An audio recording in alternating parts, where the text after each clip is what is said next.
Hey guys, Dr. Dan here. I'm going to show you a quick adjustment, alright? This is Quinn. I'm going to get him adjusted as my son. Alright, so I'm going to start in the thoracic spine, mid-back. So I'm going to have him take a breath in, all the way out. Good. Alright, breath in again, all the way out. Most people, I don't have to use that much force to get the spine moving. I'm going to do a little distraction in the neck here. Relax your head here. Good. Okay.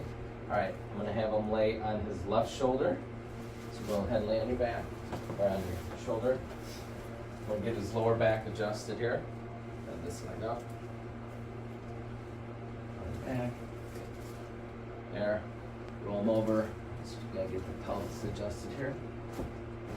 Okay. All right. Onto your back. So that was a lower back adjustment. Now I'm going to finish off with his neck here. Slide down here a little bit. Okay. Again, I put the head in flexion to help open up the joints so I don't have to use so much force with the neck.